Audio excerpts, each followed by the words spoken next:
Welcome to Rick Rack Ruby. I'm Laura Cluvo, and this is Craftmas 2021. Today we will be making this white eyelet dangle angel.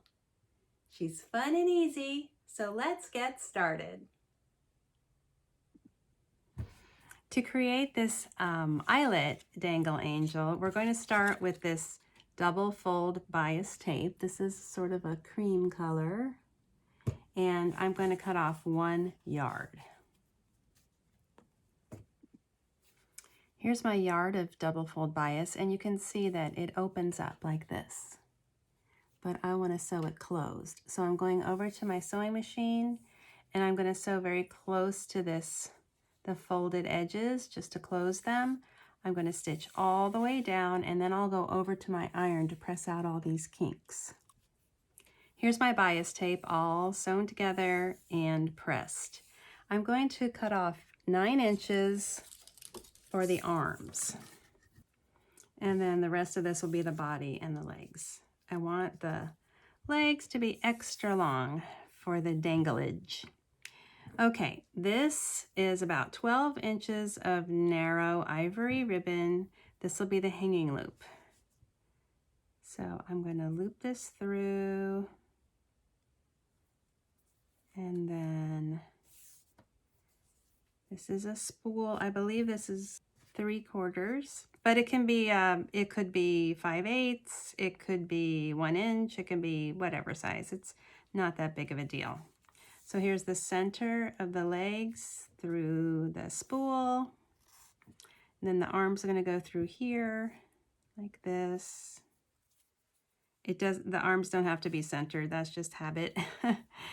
And then through the head from the bottom to the top, both ends, and then I'll slide the head down until the top of the folded bias tape is right there at the top of the head. And of course I've already prepared the face, and you can find the instructions for the face in my Focus on Faces video. So there we go. Here's the hanging loop, and the arms, the head. This is sort of like her torso or her bodice, and then her legs. I'm going to tie off the legs below the spool, just a little square knot, right over left, left over right. It doesn't matter, it won't show, like that. And I always wind up with 1 leg shorter. And any perfectionists, feel free to figure out a way to get those exactly the same. But I always trim them after I make the feet. So I'm going to thread these through these little beads. This is the bead that I always use for the feet on the dangle angels, and it is 5/8 oval, or let's see, 14 or 15 millimeters. They're on Amazon.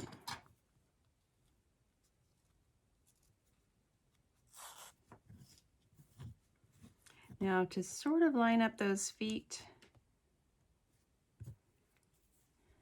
I just kind of scooch this bead down about as low as this bead, but it's not that big of a deal. And I almost like it better when they don't exactly match up. Now before I go any further, I'm going to use white glue to apply this little bit of white and gold metallic rickrack around the spool, right beneath her chin here. You don't really need this much rickrack, it doesn't take much at all. I want to get it done right away so that the glue has a chance to dry. I'll start in the back, and I'm putting this up closer to the top edge of the spool, so it's not right around the center, and just this little doodad is nicely centered. So I'll trim this off, press that in, and we'll hope that dries very quickly. In the meantime, rather than using jelly roll strips, which I have done for other projects, I wanted to try using 2.5-inch wide lace. And so I found this eyelet, which of course is going to look really pretty. I have 2.5-inch wide eyelet. I'm going to just arbitrarily cut off a piece that's 45 inches long, even though I know that's way too long, because that's the length of a jelly roll strip, and that's kind of what I'm familiar with. But then I'm going to run it through my ruffler. This is my Bernina Classic Ruffler. And I do have a video describing how to use the Bernina Classic Ruffler. And if you have a different kind of a machine, I'm sure that your machine also has this option. If not, you will, you know, you can use the old zigzag over the string or just gather it by hand. But I'm going to use the Ruffler attachment, and I'm going to gather up this top edge of this flat eyelet. Here's my gathered eyelet, and I know from experience that it really only takes a couple of inches to go around the waist of this little spool. Let's see, about this much. So I gathered this up on the tightest setting. So it's gathered up pretty tightly, but yours might be different. So just go ahead and sort of measure like this. And where the ends meet in the back, give yourself a little bit extra and just cut it off. This is all I need, so that 45 inches will make several projects. Now I want the center, and I want to make sure that I've got the right side forward. Let's see. This is the right side. It's almost hard to tell. Some laces are hard to tell. But the center of the skirt will go right here in the center of the spool. Then this is going to be wrapped around and secured around to the back with hot glue.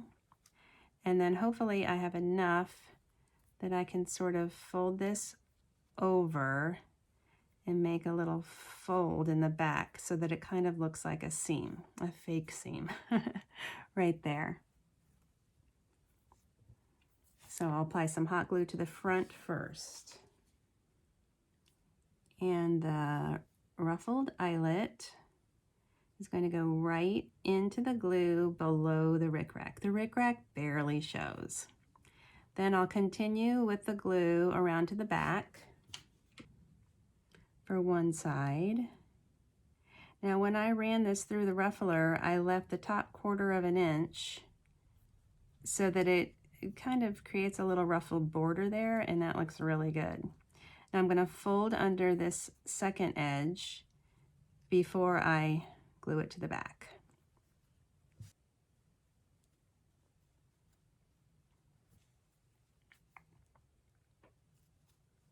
There's the back center.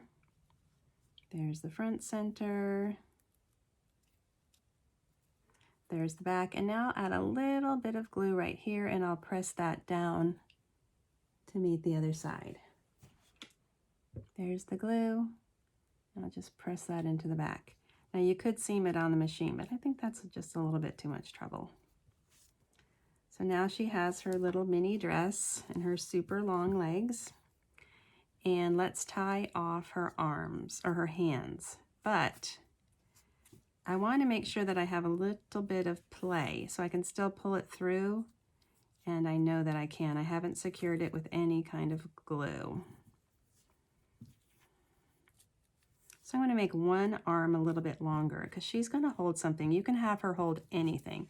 She can hold a wreath or a star or a flower, whatever you like. And I have chosen a little bunch of these paper forget-me-nots. These are sort of a yellowish, apricot, pinkish, neutral color. And I also have some white florist tape. You can find this usually in the bridal. And I'm going to wrap this off nice and close to the flowers.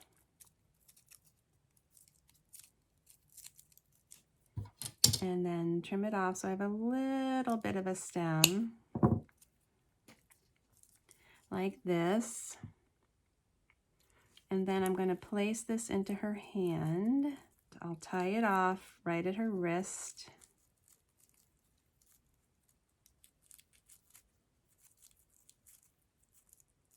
like this.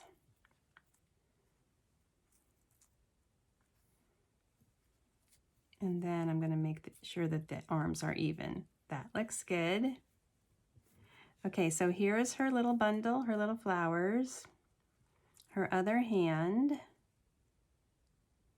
And I like the way this is working. So I'm going to add a little bit of glue right here in the back of her neck, and just to make sure that I'm holding all these parts together. Just a little bit of glue there so that the arms won't slip. That looks good. Now let's add some hair. I am returning to my favorite yarn, the loopy mohair. You can find my hair technique in the Ruby's hair technique video. 1 and 2 and 3 and 4 and 5. I think 5 is enough. Then we're going to wrap and tie the center of the figure 8. Boop, boop.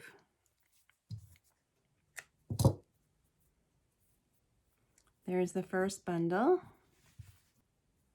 And then I'm holding this and with these 2 fingers and wrapping 1 and 2, 3 and 4 and 5. That's my figure 8. And then this top strand will go all the way around, make a circle, and then pick up the original end and tie it off in the center. And, you know, my tip is, this is not hard. It's easy. It's just to make sure you leave long enough streamers. Don't try to skimp on the yarn. You want long enough streamers that you can manipulate them and tie them easily. So I have 2 little bundles, one for the back, one for the front. And I'm going to apply some glue to the back of her head. And then press the first bundle just behind the hanging loop. And press it into the glue. That looks good. And then I'll apply some glue right here in front of the hanging loop. This goes in front of the hanging loop. And then we're going to twist toward the back and press it into the glue on the side of the head. So I'll apply some glue right here. And then twist and press into that glue. And then the same thing on this side. Twist toward the back and apply some glue right here. And then press this into the glue. I added another smudge of glue just to catch any loose little pieces of yarn. There we go. Now she's really cute, and of course you can use any trim, any lace, any color, anything in her hand, any kind of yarn. But until she has her halo and her wings, she's not an angel, she's just a doll. So let's add her halo. I have 20 gauge gold wire, cutting off about 2 inches. I'm going to wrap this around my thimble, and then I'll add a drop of glue to each end. Then I'll press the ends into the hair on either side of the head. It's kind of like a hairband. I don't care if it's off center, that's fine. And I'm aiming for a neutral look, but I did add a tiny bit of color here, and I'm also going to add a tiny bit of color in the wings. It was from this, and this is current. This is at Hobby Lobby. It's Miss Merry Christmas, and it's this one right here. Anyway, there's lots of cute papers in there. If you wonder, you know, what is the cardstock that I use for my wings, it's usually something like this. I call it scrapbooking paper, but it's really thick. It's actually cardstock. Okay, she's almost done. I'm going to add her wings. There's a little disc of glue right there, right next to the fold. Oh, that looks good. And then I'm thinking about adding another embellishment. but I'm not sure because I think she looks fine the way she is. But I have a little tiny felt heart.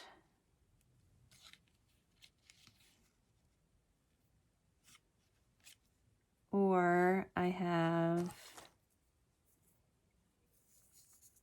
it's kind of big. Or I have a little ribbon bow. That looks cute. I think I'm going to add the ribbon bow to the front of her waist. There we go. And I think that you could see that's from La Petite's. And they're pre-tied and I love them. They're sold with the stickers. Let's see. I think she's good. I'm going to call her done. Thank you for watching my video. If you're enjoying my tutorials, please like, share, and subscribe.